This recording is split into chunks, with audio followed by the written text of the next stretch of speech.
প্রিয় দর্শক, বাংলাদেশ টেলিভিশন চট্টগ্রাম কেন্দ্রের জনগণের জন্য তথ্য অনুষ্ঠানে আপনাদের স্বাগত জানাই। তথ্য আমাদের জীবনের একটি অত্যন্ত গুরুত্বপূর্ণ উপাদান। এই তথ্য জনগণ যেন সহজে পেতে পারেন সেজন্য তথ্য অধিকার আইন প্রণয়ন করেছে সরকার 2009 সালে। কিন্তু সচেতনতার অভাবে আমরা অনেকেই জানি না কিভাবে এই আইন ব্যবহার করে আমরা সহজে তথ্য পেতে পারি। তো আজকে এই বিষয়গুলো নিয়ে আমরা আলোচনা করব। আমাদের মধ্যে স্টুডিওতে আমাদের মাঝে উপস্থিত আছেন বাম দিক থেকে আমার ডক্টর মোহাম্মদ শহীদুল হক, সহযোগী অধ্যাপক ও সাবেক চেয়ারম্যান, সাংবাদিকতা বিভাগ, চট্টগ্রাম বিশ্ববিদ্যালয়। আমার ডান পাশে আছেন জনাব রফিকুল ইসলাম সেলিম, বিশেষ প্রতিনিধি, দৈনিক ইনকিলাব। তো আমি প্রথমেই ডক্টর মোহাম্মদ শহীদুল হক স্যারকে অনুরোধ জানাবো, স্যার আপনি যদি একটু আমাদেরকে বলেন যে তথ্য ও তথ্য অধিকার বলতে আমরা আসলে কি বুঝি। আসলে আমরা এখনকার সময় একটা স্লোগান দেই, ইনফরমেশন ইজ পাওয়ার। কারণ হচ্ছে আমার তথ্য আছে আমি মুক্তি পেতে পারি, আমার তথ্য আছে আমি টাকা ইনকাম করতে পারি। নানা দিক দিয়ে তথ্য খুবই ইম্পর্টেন্ট প্রত্যেকটা নাগরিকের জন্য। তো তথ্য সেটা আমার ইনকাম রিলেটেড হতে পারে, আইনগত বিষয় হতে পারে, আমার নাগরিক অধিকার রিলেটেড হতে পারে, নানা বিষয়ে তথ্য হতে পারে। আর অধিকার যদি আমরা ডিকশনারি মিনিং বা ওপেন মিনিং ধরি তাহলে যে কোনো তথ্য আমার পাওয়ার অধিকার। কিন্তু তথ্য অধিকার আইন প্রণয়নের পরে এই তথ্য অধিকারের ওপেন ডেফিনেশন আমাদের নেওয়ার দরকার নেই, কারণ এই আইনের ভিতরে স্পষ্টভাবে লেখা আছে যে এই আইনের বিধানাবলী সাপেক্ষে, তার মানে এই আইনের আওতায় যে কোনো তথ্য আমি চাইলেই হবে না, এই আইন মেনে কর্তৃপক্ষের নিকট হইতে প্রত্যেক নাগরিকের তথ্য লাভের অধিকার থাকিবে এবং কোনো নাগরিকের অনুরোধের প্রেক্ষিতে সংশ্লিষ্ট কর্তৃপক্ষ তাকে তথ্য সরবরাহ করিতে বাধ্য থাকিবে। তার অর্থ হচ্ছে এই আইনের আলোকে, এখন এই আইনের অনেক ধারা, অনেকগুলো বিষয় রয়েছে। যেহেতু একটা আইন যখন প্রণয়ন করা হয় শুধুমাত্র এক পক্ষের কথা চিন্তা করে করা হয় না। এই আইনের ভিতরে পররাষ্ট্রনীতির বিষয় উল্লেখ করা হয়েছে, এই আইনের ভিতরে জনশৃঙ্খলার কথা উল্লেখ করা হয়েছে, এই আইনে একই সাথে যে আমাদের যে বিভিন্ন ধরনের প্রাইভেসির বিষয় সেগুলো উল্লেখ করা হয়েছে। অর্থাৎ একটা ব্যালেন্সড একটা আইন আমার কাছে মনে হচ্ছে। তবে অবশ্যই এর মধ্যে কিছু গ্যাপ থাকতেই পারে, যেই কারণে আমরা দেখেছি যে আমাদের অন্তর্বর্তীকালীন সরকারও বিশেষ করে 4টি ধারায় 5, 6, 7 এবং 27 এই 4টি ধারায় তারা পরিবর্তনের জন্য সুপারিশ করছে। এখন এটা ফাইনাল হয়নি, খসড়া আলাপ আলোচনা চলছে। তো ওভারঅল জনগণ যদি তথ্য পায় তাহলে আরো বেশি তারা পাওয়ারফুল হবে এবং প্রত্যেকটা নাগরিক যখন নিজের দিক দিয়ে শক্তিশালী হবে তখনই আসলে আমার দেশ, আমার সমাজ এগিয়ে যাবে। জনাব রফিকুল ইসলাম সেলিম, তথ্য অবাধ তথ্যের যে প্রবাহ সেটা নিশ্চিত করার জন্য জনগণ যেন খুব সহজে তথ্য পেতে পারেন সেই জন্য তথ্য অধিকার আইন করা হয়েছে, প্রণয়ন করা হয়েছে। তো এই আইনের প্রয়োজনীয়তাটা কি, আপনি কি মনে করছেন? তথ্য মানে সত্য, যেটা সত্য সেটাই হচ্ছে তথ্য। তো তথ্য অর্থাৎ সত্য জানার, এটা নাগরিকদের সত্য জানতে হবে। আমাদের সংবিধানের 7 অনুচ্ছেদে নাগরিকদের অথবা জনগণকে বলা হয়েছে রাষ্ট্রের সর্বময় ক্ষমতার মালিক জনগণ, অর্থাৎ রাষ্ট্রের মালিক জনগণ। কিন্তু সেই জনগণ যে রাষ্ট্রের মালিকানা প্রতিষ্ঠা বা তারা যে মালিকানা এক্সারসাইজ করবে সেটার জন্য কিন্তু তথ্য তাদের জানা দরকার। এই জন্য যখন একটা নাগরিক সত্য তথ্য জানবে তখন সে যেমন আপনারা দেখে থাকবেন যে নির্বাচনে 2008 সাল থেকে নির্বাচনে প্রার্থীদের হলফনামায় যে তাদের বিভিন্ন তথ্য কিন্তু ওপেন করে দেওয়া হয়েছে। ওইটাই মূলত তথ্য অধিকার আইন যেটা, সেটার একটা সূচনা বলা যায়। এখন নাগরিকরা দেখতে পাচ্ছেন যে প্রার্থী যিনি আছেন ওনার কি কি কোয়ালিটি আছে এবং ওনার পড়ালেখা কি, ওনার আয় সম্পদ, ধন সম্পদ কি এবং ওনার বিরুদ্ধে কতগুলো ফৌজদারি মামলা আছে। তাহলে একজন নাগরিক তার ভোটের ক্ষেত্রে তার সিদ্ধান্ত গ্রহণের ক্ষেত্রে তথ্য বা এই সত্যটা তার জন্য কাজে লাগে। এটা হচ্ছে সরকার নির্বাচিত করার আগে নাগরিকের যে সত্য জানার অধিকার সেটাকে প্রয়োগ করলো, অধিকারটা সে প্রয়োগ করলো। এরপরে যে আমরা বলি যে ক্ষমতায় আসার পরে যে জনগণেরকে ক্ষমতায়ন করা বা সরকার পরিচালনায় জনগণের অংশগ্রহণ বলতে আমরা মূলত বুঝি এটা যে জনগণ সরকারের তথ্য জানবে, সরকার কোন কাজ করছে, সরকারের ভিতরে কি স্বচ্ছতা আছে কিনা সেটা জনগণ যখন জানবে তখন তারা জনগণের সহযোগী হবে, সরকারের সহযোগী হবে। এটাই হচ্ছে যে মূলত সরকার পরিচালনায় জনগণের অংশগ্রহণ। এই জন্য যে এমন তথ্য জানার অধিকার যেমন মৌলিক অধিকারের পর্যায়ে পড়ে, ঠিক তেমনিভাবে একটি সরকার পরিচালনায় এবং জনগণকে ক্ষমতায়ন করার জন্য তথ্য দরকার। এই জন্য মূলত তথ্য অধিকার আইন সেটা হয়েছে। এটা আসলে একটা স্বাধীন এবং গণতান্ত্রিক রাষ্ট্র ব্যবস্থার জন্য তথ্য অধিকার বা তথ্য জানাটা কিন্তু অত্যন্ত গুরুত্বপূর্ণ। স্যার, আপনার কাছে আসি, আমরা ঠিক একই বিষয়ে আপনার কাছেও জানতে চাই যে তথ্য অধিকার আইনের প্রয়োজনীয়তাটা আসলে কি, একটু যদি আপনি ব্যাখ্যা করেন। গণপ্রজাতন্ত্রী, তার মানে এটা হচ্ছে প্রজাদের তন্ত্র, প্রজারা চালাবে, প্রজার দেশ। আমি ট্যাক্স দিচ্ছি, এই ট্যাক্স আমার টাকা, এটার মালিক আমি। এখানে অন্য সরকারি অফিসার, অন্য যারাই, তারা দেশের এক একজন কর্মচারী, কর্মকর্তা, কিন্তু আমি যারা প্রত্যেকে ট্যাক্স পেয়ার, আমরা প্রত্যেকেই হচ্ছে মালিক। তার মানে হচ্ছে আমার টাকাটা কোথায় যাচ্ছে সেটা আমার জানার অধিকার আছে। কেন অধিকার আছে? আমরা এখন দুর্নীতি প্রতিরোধে অনেক ভূমিকার কথা বলি, কিন্তু ভাই যেটা একটু আগেই বললেন যে জনগণের ক্ষমতায়ন, জনগণ যদি সে এই এম্পাওয়ারমেন্টটা, তার অধিকারটা সে যদি বাস্তবায়ন করতে পারে, যে আমি টাকা দিয়েছি, এখানে বলা হলো যে 500 কোটি টাকা বরাদ্দ, কিন্তু আমরা যদি দেখি যে তাহলে হয়তো এখানে 50 কোটি টাকাও কাজে লাগেনি, তার মানে আমাকে দেখাও যে এখানে কি হচ্ছে। দুর্নীতি প্রতিরোধে তাহলে আমার তথ্য আমি করতে পারি। তারপরে হচ্ছে যে আমরা বৈষম্য বিরোধী আন্দোলনের কথাও যদি এখানে টেনে আনি, বৈষম্য বিরোধী আন্দোলনের এটা হচ্ছে যে প্রত্যেকটা রন্ধ্রে রন্ধ্রে বৈষম্য, যদি এগুলো সব ট্রান্সপারেন্ট থাকতো, সব যদি ওপেন থাকতো, সেটা আমার শুধু তথ্য অধিকার আইন না, সব জায়গায় যদি মালয়েশিয়া বা অনেক উন্নত দেশে ভাবে রয়েছে, সব কে কোথায় খরচ করছে না করছে এগুলো, তাহলে কিন্তু দুর্নীতি থেকে আমরা বাঁচতে পারতাম, আমাদের ক্ষমতায়ন হতো। এবং এটা শুধু তার দুর্নীতি এবং ক্ষমতায়নের দিক দিয়ে নয়, এটা অনেক সময় আছে যে ব্যক্তিগত নিরাপত্তার জন্য আমার তথ্য দরকার হয়, অনেক সময় আছে যে আমার চাকরি প্রাপ্তি, সুযোগ সুবিধা, বিভিন্ন সার্ভিসেস, সরকারের বিভিন্ন ধরনের সেবা থাকে, যেটা অনেক সাধারণ মানুষ জানে না। তো এরকম নানা দিক দিয়েই কিন্তু আসলে তথ্য অধিকার এটার প্রয়োগ করা। আমরা একটু তথ্য অধিকার আইন যেটা রয়েছে সেই দিকে একটু আলোকপাত করতে চাই। এই আইনে বলা আছে সরকারি প্রতিষ্ঠান, স্বায়ত্তশাসিত এবং ক্ষেত্র বিশেষে বেসরকারি প্রতিষ্ঠানের কাছ থেকেও জনগণ তথ্য চাইতে পারেন। তো এই যে তথ্য জনগণ যে চাইতে পারেন, এই তথ্য চাওয়ার পদ্ধতিটা কি? আসলে এটা কি, এই আইন সম্পর্কে কি আমাদের জনগণ আসলে কি খুব বেশি সচেতন, বা তারা কি জানেন কিনা যে কোন পদ্ধতিতে আসলে এই তথ্যগুলো জানতে চাইতে হয়? জনাব রফিকুল ইসলাম সেলিম, আপনি একটু বিষয়টা আমাদেরকে একটু বলবেন, কিভাবে কোন পদ্ধতিতে জনগণ তথ্য জানতে চাইতে পারেন?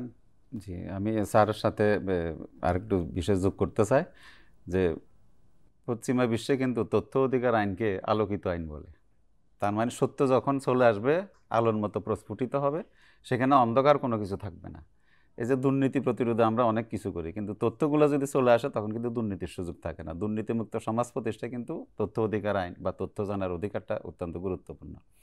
এখন যেটা আমাদের 2009 সালে যে আইন হয়েছে, সেই আইনে কিন্তু আছে যে কিভাবে একজন নাগরিক তার সরকারি বিভিন্ন প্রতিষ্ঠান এবং স্বায়ত্তশাসিত প্রতিষ্ঠান অথবা কোনো বেসরকারি প্রতিষ্ঠানের তথ্য কীভাবে পাবে, সেটা সরকারের। আপনারা দেখবেন যে যখন এই আইনটা পাস হয় তখন কিন্তু সরকারের বিভিন্ন মন্ত্রণালয় এবং বিভাগের একটি ওয়েবসাইট কিন্তু তখন সাথে সাথে চালু হয়েছে। ওখানে এই আইনে বলা আছে যে যখন পাস হবে, আইন পাস হওয়ার পরে সব প্রতিষ্ঠান একজন করে কর্মকর্তাকে তথ্য প্রদানকারী কর্মকর্তা হিসেবে নিয়োগ দিবে 60 দিনের মধ্যে। একটা ইউনিট থাকবে তথ্য প্রদানের জন্য। তো সুতরাং ওই প্রতিষ্ঠানের সমস্ত তথ্য ওনার কাছে থাকবে। একজন নাগরিক যখন তার তথ্য জানার প্রয়োজন হবে, তখন তিনি, সরকারের একটা ফর্ম আছে, ওই ফর্ম ফিল আপ করে উনি আবেদন করবেন। আবেদন করার পর উনি উল্লেখ করবেন যে কোন কোন তথ্য ওনার জানা দরকার এবং স্পেসিফিক করবেন। এবং যে ফর্মে যদি ওনার স্থান সংকুলন না হয়, উনি এক্সট্রা কাগজও ব্যবহার করতে পারবেন। উনি এটা করার পর নির্ধারিত একটা ফিও দিতে হবে। যদিও আমাদের প্রতিবেশী দেশে যারা গরিব তাদের জন্য এই ফি মওকুফ করা হয়েছে, আমাদের দেশে নির্ধারিত একটা ফি দিতে হয়। সেই ফি দিয়ে আবেদন করার পরে আইন অনুযায়ী 8 ক দ্বারায় যেটা বলা হয়েছে দরখাস্ত করা হবে। দরখাস্ত করার পরে যে কর্মকর্তা, উনি 20 দিনের মধ্যে এই তথ্য সরবরাহ করতে বাধ্য থাকবেন। এই তথ্য আপনাকে হাতে হাতেও দিতে পারে অথবা আপনার ইমেল নাম্বারে দিতে পারে। আপনি যেই মাধ্যমে আপনি যে ঠিকানা দিবেন সেই ঠিকানা এটা ওই কর্মকর্তা পাঠিয়ে দিতে পারেন। এরপর যেই কর্মকর্তার কাছে তথ্য চাওয়া হচ্ছে, উনি যদি দেখেন যে এটা উনার সাথে রিলেটেড এবং আরও কিছু প্রতিষ্ঠানের সাথে এই তথ্যগুলো রিলেট, তখন উনি আরও 10 দিন সময় নিতে পারবেন। মানে উনি 30 দিনের মধ্যেই এই তথ্যগুলো সরবরাহ করবেন। আর যদি উনি কোনো কারণে সরবরাহ করতে না পারেন বা না, তাহলে যিনি আবেদন করেছেন আবেদনকারীকে উনি 10 দিনের মধ্যে সেটা জানাবেন। এরপরে আবেদনকারী যদি সেটাতে অসন্তুষ্ট হন তখন তিনি আপিল করতে পারবেন। এটা আবার আপিলেরও একটা সুযোগ রাখা হয়েছে। তো এটাই হচ্ছে যে নিয়ম। কিন্তু এখন দেখা যাচ্ছে যে আমাদের দেশে যে আইনটা হয়েছে, একজন সাধারণ মানুষ, আমি বলি যে আমাদের দেশে মূলত সাধারণ মানুষ সরাসরি তথ্য জানতে চায় না সরকারের কাছ থেকে, তারা কিন্তু তথ্যগুলো গণমাধ্যমের কাছ থেকে জানতে চায়। যেমন কোথাও দুর্নীতি হচ্ছে, সরকার কি উন্নয়ন কাজ করছে, এগুলা কিন্তু গণমাধ্যমের যে তথ্য সেটাই কিন্তু সাধারণ পাবলিক গ্রহণ করে। এখন গণমাধ্যম কর্মীরা এই তথ্যগুলো পাবে কিভাবে?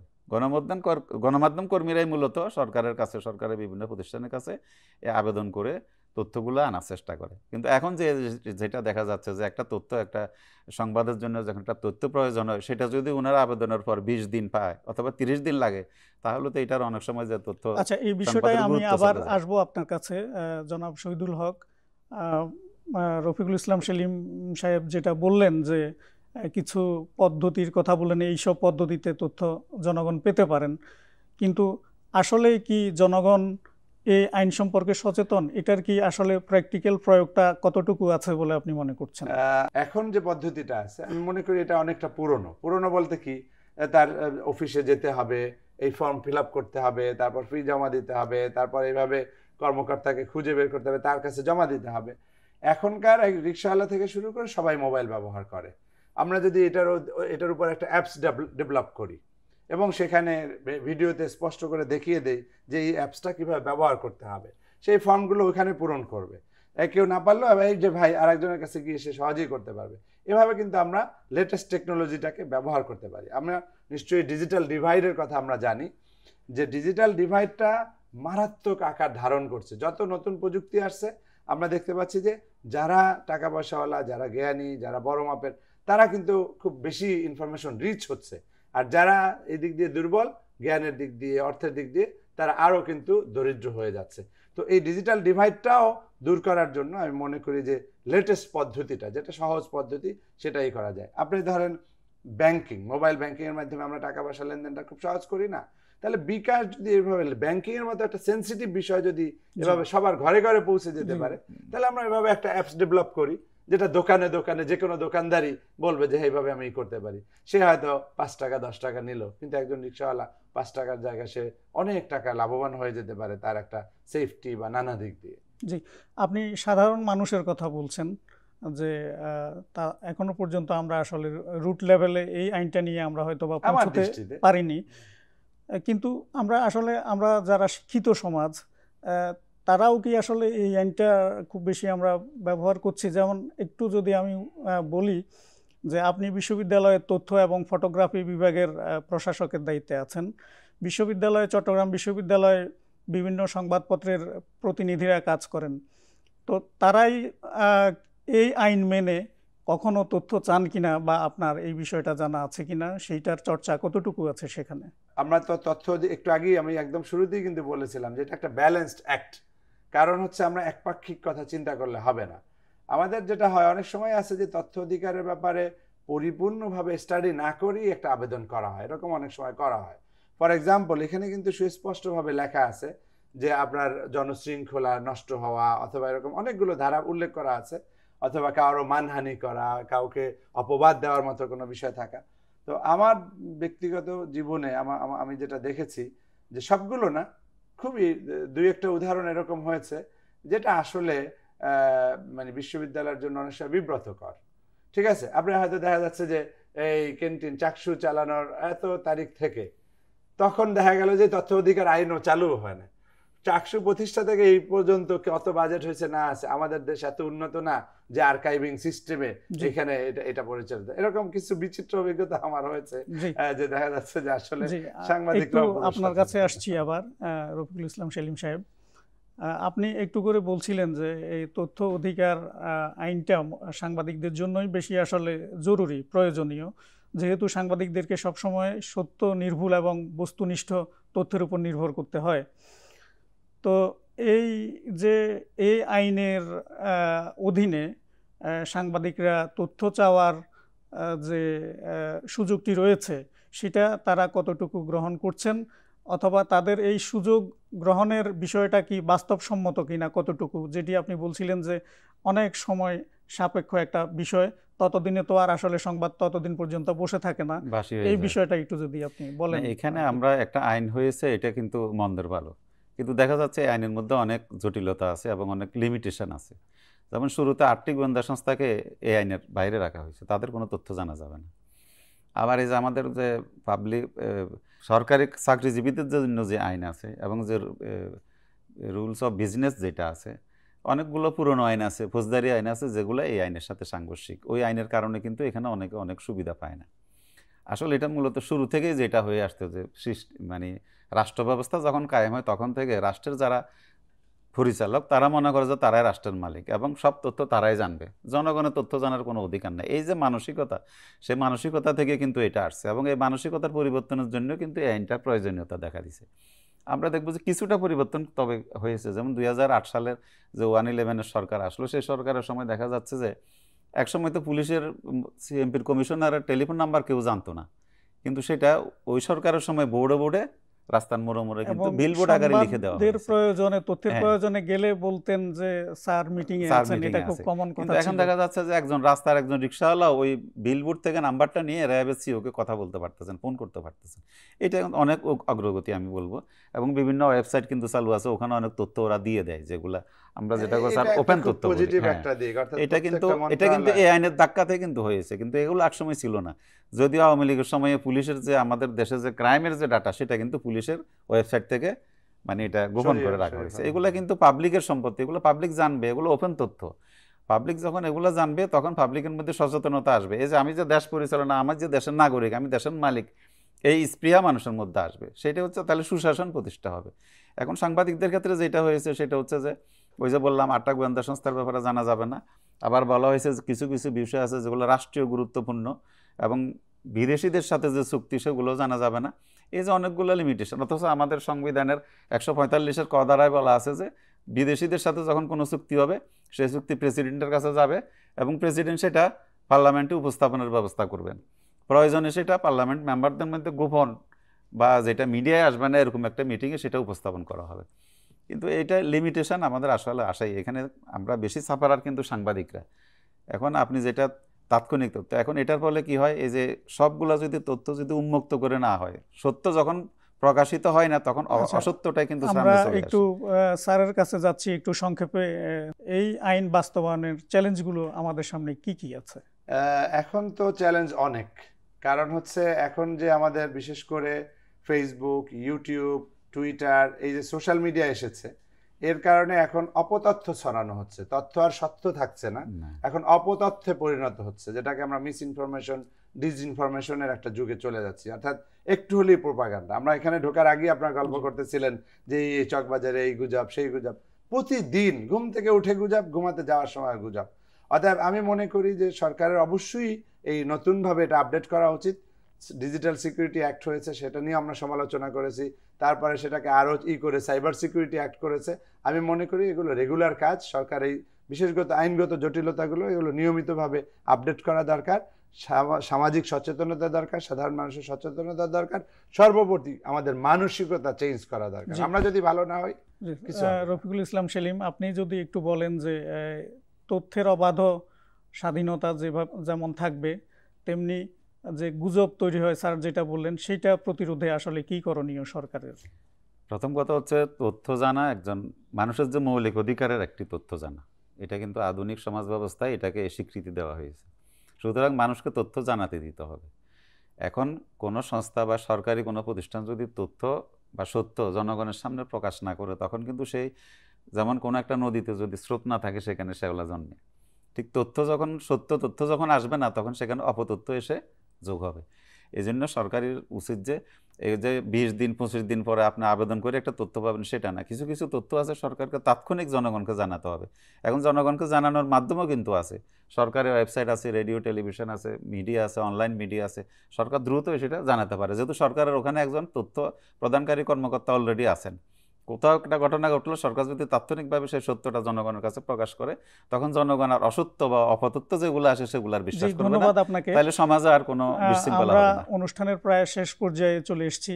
স্যার, একটু সংক্ষেপে একদম আপনি একেবারে 1-2 লাইনে যদি বলেন যে এই আইনটাকে একটু আগেও বলেছেন, আর একটু যদি বলেন যে সুলভ করতে, জনগণের কাছে পৌঁছতে সহজে, সংক্ষেপে একটু যদি বলেন কি কি উদ্যোগ আমার নেওয়া মনে হয় সম্ভব, সরকারের কি আরো উদ্যোগ বেশি নেওয়া যায়? উদ্যোগী হওয়া উচিত, জনসচেতনতা বৃদ্ধি করা উচিত, এবং এই তথ্য প্রাপ্তির সুযোগ সুবিধাগুলো আরো বাড়ানো দরকার, সহজলভ্য করা দরকার।